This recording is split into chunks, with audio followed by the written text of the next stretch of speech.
आपकी भी खान थी क्या? बिल्कुल सी। मेरे क्या नाम है आपका? मेरा नाम राधेश्याम खारवाड़ है। हाँ मेरे पिताजी की खान थी। हाँ। कितने साल से खान थी वो? कई वर्षों पुरानी खान है वो सर। वो कितने लोगों को वहाँ पर उस खान में रोजगार मिलता था? खान में कम से कम 50-60 आदमी, जिसमें 20-25 महिलाएं काम करती थी और 20-25 पुरुष भी काम करते थे। हाँ। महिलाएं जो नमक ढोने का बाहर कार्य करती थी और पुरुष उस नमक को निकालते थे। ठीक है। ये काम उनका रहता था। कितनी खाने थी टोटल पचपदरा में? यहाँ जब से रिफाइनरी लगी है उसमें जमींदोज कम से कम 298 खाने जमींदोज हुई है। सॉरी 198 खाने हैं जो 198 जमींदोज हुई है। न उस किसी प्रकार का न तो उसको मुआवजा मिला है, न पर किसी प्रकार का कोई विस्थापन मिला है, न किसी प्रकार का एक ठेला मिला है अभी तक गवर्नमेंट के द्वारा, न तो केंद्र सरकार के द्वारा न राज्य सरकार के द्वारा। अच्छा तो कहने का मतलब है कि पानी की बहुत समस्या मोटी चीज़ है। पानी मिले तो सब कुछ मिले और पानी नहीं है तो कुछ नहीं कुछ भी नहीं है। बिल्कुल। सालों में आपने क्या क्या देखा इस पचपदरा में? जो 13 साल का ये समय रहा है, क्या क्या आपने चीजें देख दी? जैसे कोई जो गांव की एक तो सड़कें वगैरह है, हाँ ये हुई है। हुई है। हाँ, थोड़ी सफाई भी हुई है, हाँ गांव की रौनक भी है। हाँ। ऐसे बात तो नहीं है कि बिल्कुल ही नहीं है। हाँ। और रोजगार मिला युवाओं को, काम नहीं धंधा? मिला। मेरे पास में 1.5 साल से एक बच्चा बैठा है घर पे। हाँ। आपका? हाँ, मेरे खुद का बच्चा है। 1.5 साल से बैठा। पहले रिफाइनरी गया था, 4 महीने काम किया, हाँ। फिर वो कंपनी चली गई, निकाल दिया गया। निकाल दिया गया। तो सरकार में खेड़ रोड से एक प्रोजेक्ट बना था, तो उसको उन्होंने रिजेक्ट किया कि ये कांग्रेस के टाइम बना हुआ है इसलिए इसको नहीं लगाया जाए, हम साजियाली से पानी लाएंगे।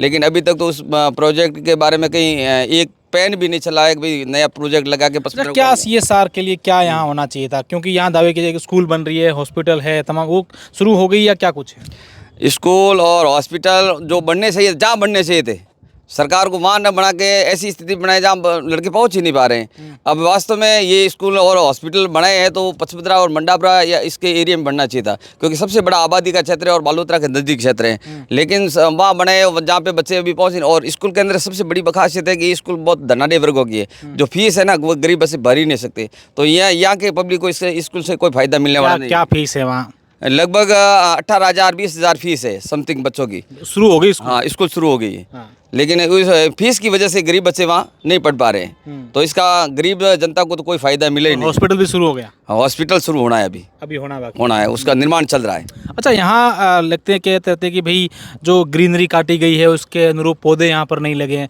ऐसा कुछ हुआ है? पौधों के नाम पे तो कहे तो ये मजाक हो गई है बहुत बड़ी।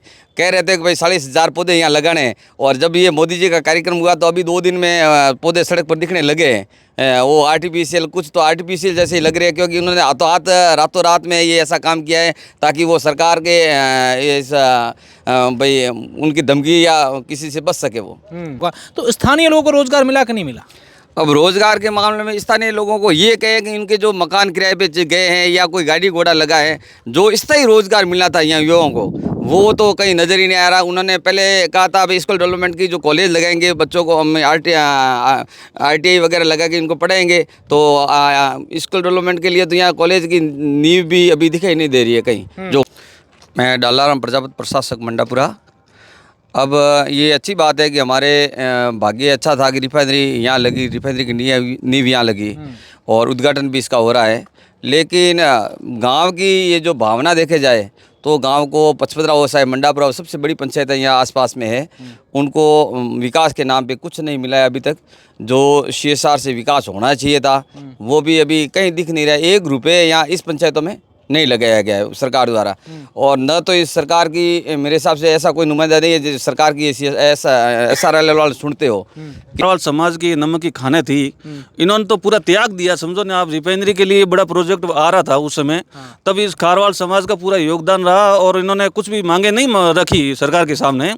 और लेकिन अभी तक इनको फूटी कौड़ी भी नसीब नहीं हुई, पैसे ही नहीं मिले, पैसे भी नहीं मिले, और खाने वो जदोजद हो गई। किसी को भी, एक को भी, किसी को भी नहीं मिले, नहीं मिले। अब आगे आओ, थोड़ा और आगे आओ। क्या नाम है आपका? नरपत सिंह। आपकी खुद की खान थी? हाँ। तो कितने लोगों को वहाँ रोजगार मिलता था आपकी खान पर?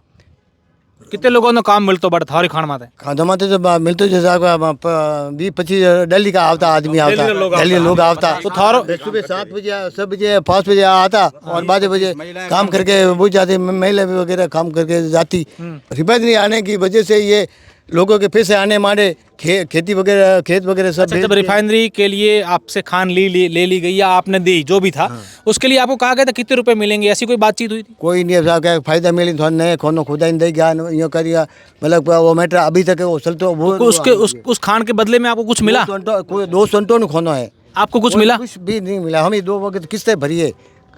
1 रुपया भी नहीं मिला? हाँ हाँ सब काफ़ी लोग हैं यहाँ, सब अब 2 वक्त किस्तों भराई है। अच्छा, आपके परिवार में तो रिफाइनरी में किसको नौकरी लगी, किसी वहां से? किसी को नहीं है, बाहर के लोग मजा ले रहा है।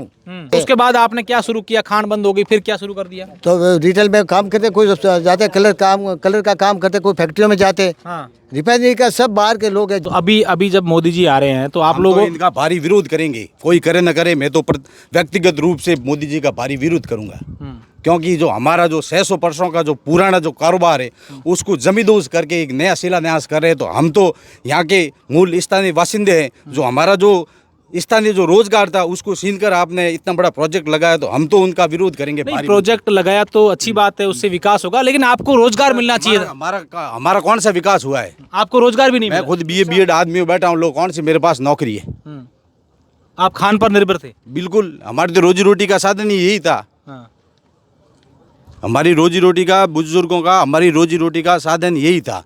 सरकारें बदलती है, विश्वास में रखकर ये सरकार काम करेगी, वो सरकार काम करेगी। आज दिन तक हमारा 15 वर्षों से कोई काम सब भटका पड़ा है। हमारा जो प्रतिनिधि मंडल यहाँ से जो बना हुआ है वो जाता है, काम देखता है और वापस घूम के आता है। कोई जैसे मतलब मिट्टी उठाकर वहाँ डालना है, ये रोजगार मिला है स्थानीय लोगों को। यह मिट्टी का गड्ढा पड़ा है, ये फावड़ा है और ये तगारी है, उधर डालो, ये काम स्थानीय लोगों के लिए। न तो टेक्नीशियन का, न कोई ऊंचे स्तर का काम यहाँ के स्थानीय लोगों को एक को भी नहीं मिला है।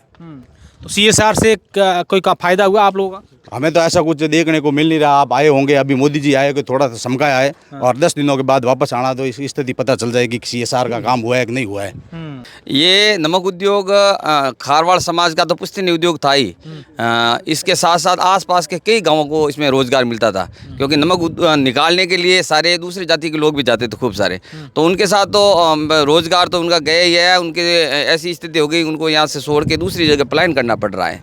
4-5 लोगों से बात हो पाई है और मेरे सहयोगी आपको दिखाएंगे कि इनकी बातों के गवाही जो बने हैं, साक्षी बने हैं, ये तमाम युवा वर्ग हैं इस गांव के। ये तमाम युवा लोग हैं जो कहीं ना कहीं इनकी बात में हाँ से हाँ मिलाने के लिए यहाँ पर पहुँचे हैं।